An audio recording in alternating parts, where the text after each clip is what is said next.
Hello दोस्तों, आपका स्वागत है आपके अपने YouTube channel ND study points में। आज की क्लास में हम वैदिक सभ्यता के सबसे महत्वपूर्ण वर्णनार्ह फैक्ट्स पढ़ने वाले हैं। ये वे फैक्ट हैं जो परीक्षा में बार बार पूछे जाते हैं और पूरी वैदिक सभ्यता को एक नज़र में समझा देते हैं। हम इन फैक्ट्स को आसान भाषा में याद करने वाले तरीके से और एकदम पॉइंट टू पॉइंट क्लियर करेंगे। तो चलिए बिना किसी देरी किए शुरू करते हैं वैदिक सभ्यता के वे वर्णनार्ह फैक्ट जो आपकी तैयारी को 100% मजबूत बना देंगे। वैदिक सभ्यता। वैदिक काल को दो भागों में विभाजित किया गया है। ऋग्वैदिक काल, उत्तर वैदिक काल। ऋग्वैदिक काल 1500 से 1000 ईसा पूर्व। उत्तर वैदिक काल 1000 ईसा पूर्व से 600 ईसा पूर्व तक। प्रारंभिक वैदिक काल में धनवान व्यक्ति को गोमत के रूप में जाना जाता है। मैक्स मूलर ने बताया, आर्य मूल रूप से मध्य एशिया बैक्टीरिया के निवासी थे। आर्यों द्वारा निर्मित सभ्यता वैदिक सभ्यता थी। आर्य शब्द का अर्थ श्रेष्ठ होता है। आर्यों की भाषा संस्कृत थी और यह ग्रामीण सभ्यता थी। प्रशासन की इकाई 5 भागों में विभाजित किया जाता है: कुल, ग्राम, विश्व, जन, राष्ट्र। आर्यों की मुख्य प्रमुख सामाजिक इकाई जन थी।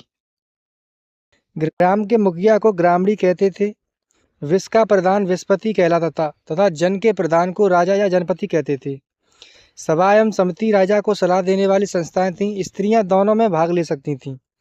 पुत्री को दुहिता कहा जाता था तथा गाय को अगन्या माना जाता था।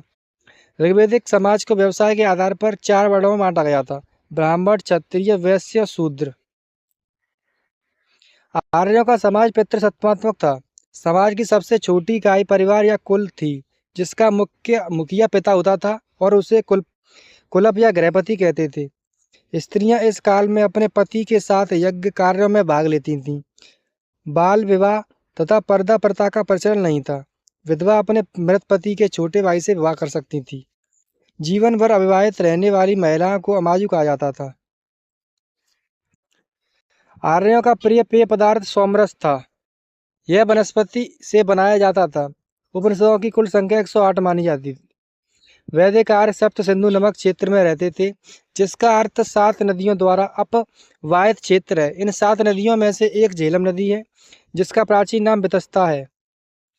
आर्यों की मुख्य व्यवसाय पशुपालन और कृषि था। तंबाकू का ज्ञान वैदिक काल के लोगों को नहीं था। आर्यों का प्रिय पशु घोड़ा था और प्रिय देवता इंद्र थे। आर्यों के वस्त्र सूत तथा चमड़े से निर्मित होते थे।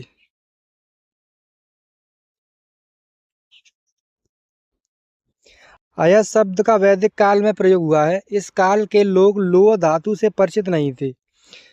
गविष्टि गाय की महत्ता बताने वाला शब्द है। वेदों की गाय की हत्या करने वाले के लिए मृत्युदंड तथा उन्हें देश से निकालने का भी प्रावधान था। वैदिक काल में 4 प्रकार की वर्ण व्यवस्था प्रचलित थी: ब्राह्मण, क्षत्रिय, वैश्य, शूद्र। उत्तर वैदिक काल में वैश्य वर्ण मुख्य रूप से कृषि, पशुपालन एवं व्यापार जैसे कार्य करता था। उत्तर वैदिक काल में सामाजिक व्यवस्था का आधार वर्णाश्रम को माना जाता था। उत्तर वैदिक काल में यज्ञ को अधिक महत्व दिया गया, जिसके फलस्वरूप ब्राह्मणों की शक्ति तथा कार्य क्षेत्र में अपार रूप से वृद्धि दर्ज की गई। उत्तर वैदिक काल में गोत्र व्यवस्था की स्थापना की गई। उत्तर वैदिक काल में इंद्र के स्थान पर प्रजापति देवता सबसे प्रिय हो गए। उत्तर वैदिक काल में मुख्य उद्योग वस्त्र निर्माण था। उत्तर वैदिक काल में महाकाव्यों की संख्या 2 थी: महाभारत, जिसका पुराना नाम जय संहिता, और रामायण। उत्तर वैदिक काल में पशुपालन के स्थान पर कृषि व्यवसाय बन गया था। उत्तर वैदिक काल में आर्य हाथी, बाघ, नमक, चावल और मछली से परिचित हो गए थे। ये दोस्तों मैंने जितने आपको इम्पोर्टेंट फैक्ट कराए हैं ना, ये मोस्ट इम्पोर्टेंट फैक्ट है। आपके प्रमुख ऋग्वैदिक कालीन नदियाँ हैं, प्राचीन नाम नदी के और आधुनिक नाम नदी के। तो परसुनी, रावी नदी। शतुद्री का आधुनिक नाम सतलज। वितास्ता का झेलम। अस्किनी का चेनाब या चिनाब। विपाशा का ब्यास। गोमती का गोमल। मोस्ट इम्पोर्टेंट है दोस्तों, ये आपको याद करने हैं। प्रमुख दर्शन एवं उनके प्रवर्तन।